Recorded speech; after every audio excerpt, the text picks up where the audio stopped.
For this assessment task, I have selected the Yo-Yo Intermittent Recovery Test 2. From here on in, this will be called the Yo-Yo Test 2 as my testing protocol. This test measures the capacity to perform and recover from intense intermittent exercise with a large anaerobic component in combination with significant aerobic contribution. It is a valid and reliable predictor of high-intensity aerobic capacity, as highlighted by Fancini 2014 and Bangsbo 2008. During this maximal test, both the aerobic and anaerobic energy systems are highly taxed. Elite performers are faster, stronger, and more powerful, and they also have a greater aerobic and anaerobic capacity in comparison to non-elite performers. The Yo-Yo Test 2 provides a more effective field-based assessment of both aerobic and anaerobic capacity and has a direct relationship to improved performance, making it more relevant to the high-performance athletes. Kovic et al.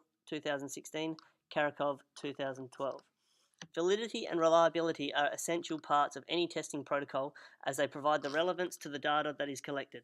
The Yo-Yo Test 2 has repeatedly been proven as a valid and reliable test for measuring high-intensity aerobic capacity among athletes. This can be found in the works of Fancini et al. 2014 and Locke et al. 2017. This test is also easy to reproduce and can be done at low cost with minimal equipment. The test also provides a valid measure of physical performance in intermittent sports, with many studies also finding strong correlation between performance in the Yo-Yo Test 2 and high-intense running in game performance. These studies include Bradley et al. 2014, Moa and Krustip 2014. The Yo-Yo Test 2 is a useful test for absolute reliability when looking at development throughout a season or an athlete's response to a program by testing before, during, and after. The Yo-Yo Test 2 appears to have more relevance to team sports where the exercise is intermittent and performance is related to an athlete's ability to repeatedly perform intense exercise. The nature of the team sports is that there are rapid changes resulting in high-intensity spells of play and periods of low-intensity recover. The recovering capacity of an athlete can also lead to the development of an athlete's aerobic capacity. This can be found in numerous works including Castagna et al. 2006, Little and Williams 2007, Svensson and Drust 2005. For the setup of the Yo-Yo Test 2, distance was measured out by two people and cones were placed at 0, 5 and 25 metres. Cones were placed on either side of the testing zone to create a column for the athlete to run in and for visual recognition on either side. Lines are already marked out on the court and these were used as a guide to make sure the cones were placed in a straight line for accuracy.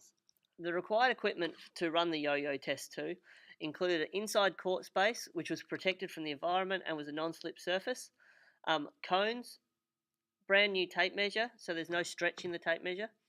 The audio was played off a Samsung Galaxy S9 Plus, and it was played through a UE Boom portable speaker. The recording sheet, which was sourced from Physiological Tests for Elite Athletes, 2nd edition, a video camera and tripod, and multiple testers were present. Calibration of equipment used in this demonstration was not required. Athletes were played the first 3 shuttles and the instructions prior to the test to familiarise themselves with the requirements of the test and the initial speed in which it progresses. Athletes were provided an opportunity to ask any questions if they were unsure of the instructions. The athlete also had 2 practice run-throughs with audio to familiarise himself with the testing protocol. Water was consumed by the athlete throughout the day and a meal was consumed 2 hours prior to the test. The athlete was also encouraged to give a maximal effort and only cease their involvement when they could no longer consistently reach the line. As part of the warm-up, the athletes completed a few run-throughs up the gym, dynamic stretches including leg swings, both horizontal and vertical, walking lunges, bodyweight squats, hip rotation. The procedure that the test followed was taken from studies by Bangsbo et al. 2008 and Krustrup et al. 2006. When instructed by the audio player, the athlete runs towards cone C. They must reach this before the beep signal and immediately return to cone B before the next signal. Once cone B is reached, participants then have a 10-second recovery period in which they jog or walk from cone B around cone A and then back to cone B before the start of the next shuttle.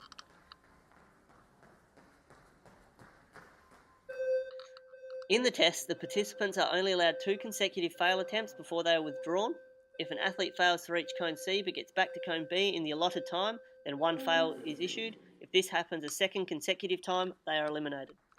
Once withdrawn from the test, the athlete's level score and total distance covered is recorded on the official recording sheet. The NSSQA guidelines were followed as part of this testing protocol. A risk assessment and hazard minimisation were conducted.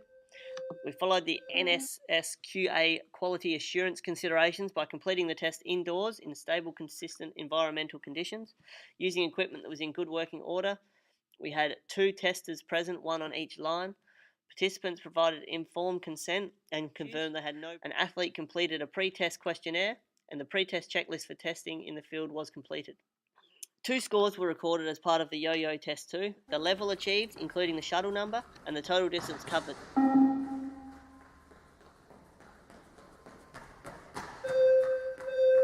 Analysis of results can be done by comparing these results to an athlete's previous test scores or by comparing the results to the population norms. It is expected that improvement should occur between tests completed by an athlete, and this would be reflected by an increase in total distance run and a new level achieved. For this test, the athlete completed level 19.2, and the total distance covered by the athlete was 360 metres, or 9 shuttles. Some viable alternatives to the yo-yo test 2 are the 20-metre multi-stage shuttle run. Thomas et al. 2006 highlights that this test measures similar levels of aerobic fitness abilities when compared to the yo-yo test 2. The test is a continuous test of running between 2 lines to the recorded beeps as the speed of the beeps increase throughout the test duration. The yo-yo intermittent recovery test 1 is another test which could be used to analyse aerobic fitness.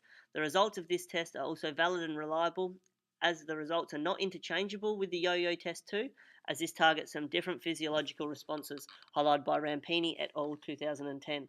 The yo-yo test 2 is designed for elite professional athletes, whereas the yo-yo test 1 is designed for more recreational athletes. The only difference is the speed of which these 2 tests are conducted. This test was conducted with a recreational athlete, however, for the purpose of the assignment, the athlete completed the yo-yo test 2 to simulate a high performance setting.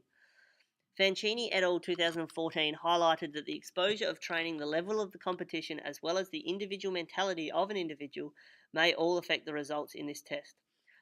Some population-specific values that may have affected the validity or reliability of the test include physiological factors such as effort or fatigue, as well as being unfamiliar with the testing protocol.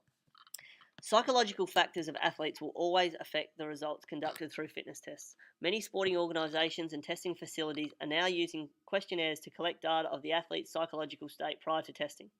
As highlighted in Bangsbo et al. 2008, an exhaustive test involves physiological as well as psychological components. Athletes unfamiliar with the test or testing protocols may also achieve lower scores than those who have previously completed the test. The athlete in this scenario had never completed the test before. Svensson and Durst 2005, as well as Thomas et al. 2006, highlight the validity and reliability of the yo-yo test 2 and highlight its significance with a high reproducibility. Therefore, the test would be highly useful for team sports such as AFL soccer, netball, or basketball, as they require multiple high-intensity efforts combined with short recovery periods. The yo-yo intermittent recovery level test 1 would also be very beneficial for recreational athletes participating in these sports or younger athletes competing at a higher level. The frequency in which the yo-yo test is administered will be dependent upon the stage of the season, the length of the program, or the data goal the sports science team is trying to get or achieve. Generally speaking, athletes would complete the testing pre-program, midpoint of the program, as well as post-program to create a longitudinal data of their development throughout the program and analyse effects of the training program on their bodies. More frequent testing may occur during the pre-season as opposed to during the season due to workload from other training. Generally, pre-season training would be more focused on building an athlete's aerobic capacity. Results and scores of athletes can be compared to reference tables to give a moderately reliable guide to an athlete's VO2 max. They can also create a benchmark for the athlete in which they can build upon throughout the program or as they continue to do tests in the future.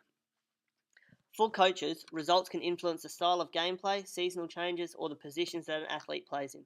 The testing can influence the way the team plays by using the data as a match performance predictor.